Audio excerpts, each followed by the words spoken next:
Selamat berjumpa kembali di channel yang sama dengan cerita yang berbeda. Semoga pembacaan narasi di channel ini semakin menambah pundi-pundi pengetahuan kita. Jangan lupa like, subscribe, dan komen untuk membangun channel ini. Sejarah pemberontakan Ranggalawe di Kerajaan Majapahit. Dalam riwayat sejarah Kerajaan Majapahit, pernah terjadi sejumlah perlawanan atau pemberontakan dari unsur internal istana sendiri. Salah satu yang paling tenar adalah pemberontakan Ranggalawe. Ranggalawe merupakan salah satu pengikut setia Raden Wijaya yang turut merintis pendirian Kerajaan Majapahit pada tahun 1293 Masehi, selain beberapa tokoh penting lainnya seperti Arya Wiraraja, Nambi Kebu atau Mahesa Anabrang, juga Lembu Sora. Perlawanan Ranggalawe yang merupakan pemberontakan pertama di Kerajaan Majapahit diperkirakan terjadi pada 1295 atau ketika Raden Wijaya alias Kertarajasa Jayawardana 1293 sampai 1309 masih bertahta sebagai Raja Majapahit. Ada kemungkinan peristiwa tersebut terjadi saat Raden Wijaya menetapkan anaknya Kalagemet menjadi putra mahkota. Nantinya Kalagemet meneruskan singgasana ayahnya sebagai Raja Majapahit kedua dengan gelar Sri Jayanegara tahun 1309 sampai 1328. Latar belakang pemberontakan dikisahkan Ranggalawe adalah putra dari Arya Wiraraja, Bupati Songenep atau Sumenep di Pulau Madura. Ranggalawe dan ayahnya datang membantu Raden Wijaya yang sedang membuka hutan di dekat Sungai Brantas pada tahun 1292.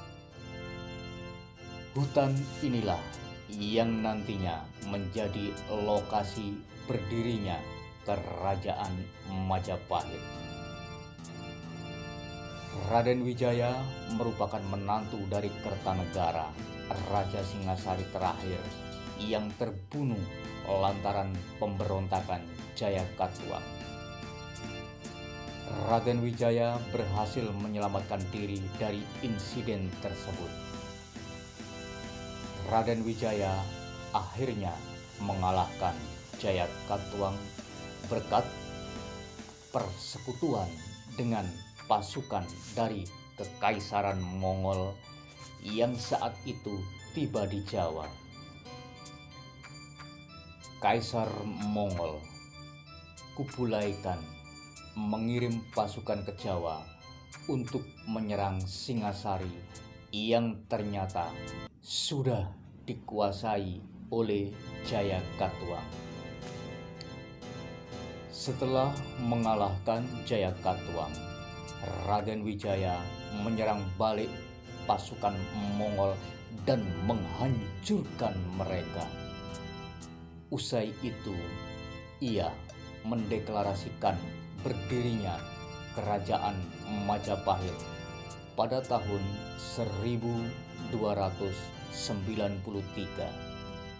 Raden Wijaya menjadi raja pertamanya dengan gelar Kertarajasa Jayawardhana.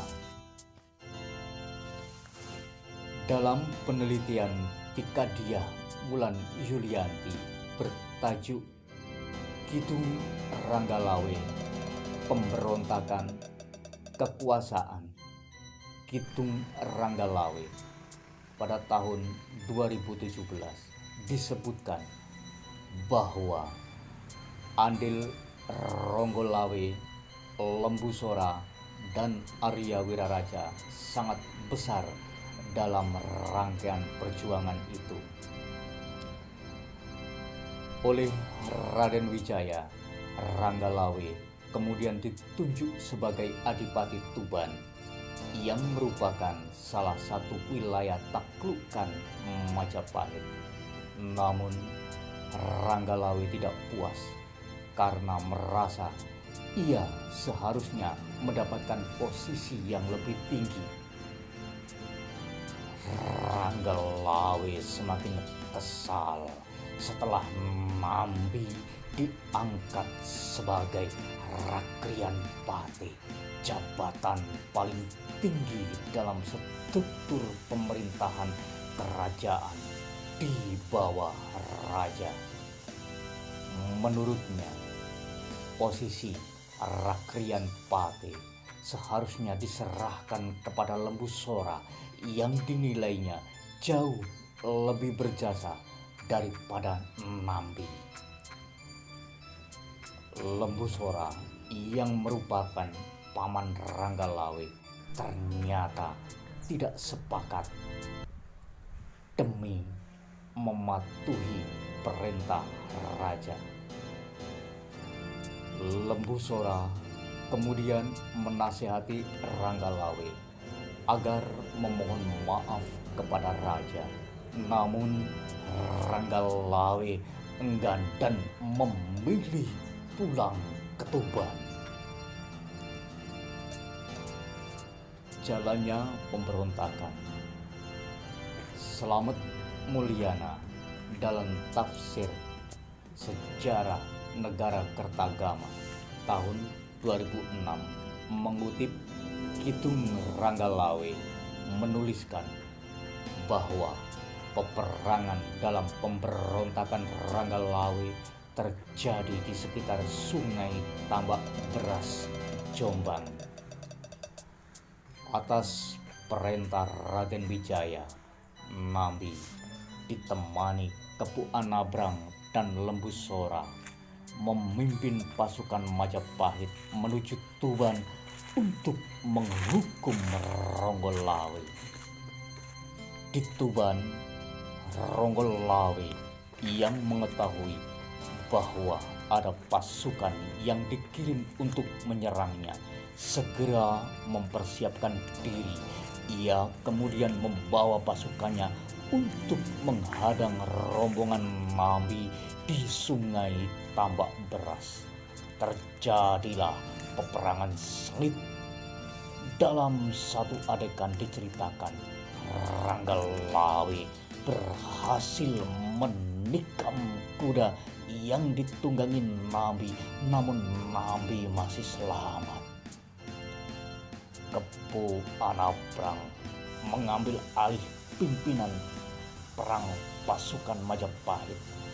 Ia memerintahkan pasukannya untuk mengepung pasukan Ranggalawe dari 3 penjuru mata angin, timur, barat, dan utara. Taktik tersebut belum mampu mengungguli pasukan Ranggalawe.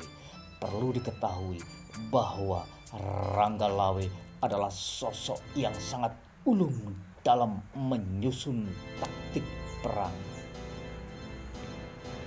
Berakhirnya pemberontakan. Masih dari Kidung Ranggalawe yang dikisahkan kembali oleh Slamet Mulyana. Pasukan Majapahit terpaksa mundur. Kebu Anabrang memacu kudanya namun dikejar oleh Ronggolan. Namun dalam pengejaran itu, kuda Ronggolawe terjatuh dan tercebur ke sungai Tambak Beras. Melihat Ronggolawe jatuh di sungai, Kebu Anabrang bergegas turun dari kudanya dan menghampiri lawannya itu. Pertarungan satu lawan satu pun tak terelakkan terjadi di sungai Tambak Beras. Dalam satu kesempatan, Kebu Anabrang yang lebih piawai bertarung di derasnya arus sungai mampu mencekik Ranggalawe. Ranggalawe sekarat dan akhirnya menghembuskan nafas terakhir.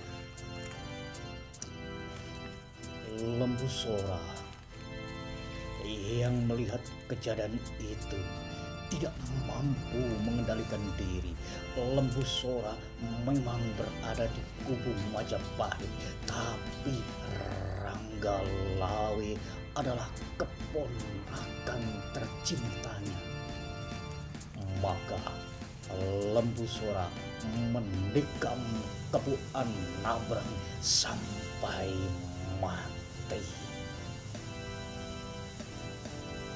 Kebu Anabrang dan Ranggalawe sama-sama tewas di sungai Tambak Beras yang banjir darah akibat duel dua kesatria tersebut. Keduanya adalah sosok yang pernah amat berjasa untuk Majapahit. Upacara kematian Ranggalawe dan Kebu Anabrang pun dilaksanakan sebagaimana mestinya sebagai penghormatan terakhir bagi mereka. Jenazah Adipati Ranggalawe dan Kebu Anabrang disucikan, dibakar, kemudian abunya dibuang ke laut. Afifuddin Khairul Anwar dalam artikel berjudul Rehabilitasi untuk Ranggalawe Sang Adipati Tuban tahun 2020 yang dimuat di laman Institute for Japanese Islam Research menuliskan Ranggalawe tetap dianggap menjadi pahlawan bagi Majapahit. Raden Wijaya juga mengampuni semua anggota pasukan Ranggalawe dari Tuban yang terlibat pertempuran tersebut. Bahkan keturunan Ranggalawe masih diberi wewenang untuk memimpin Tuban. Masyarakat Tuban menganggap Ranggalawe bukanlah seorang pemberontak, melainkan sebagai pahlawan. Pengangkatan Ranggalawe sebagai Adipati Tuban pada 12 November 1293 hingga kini diperingati sebagai Hari Jadi Kota Tuban.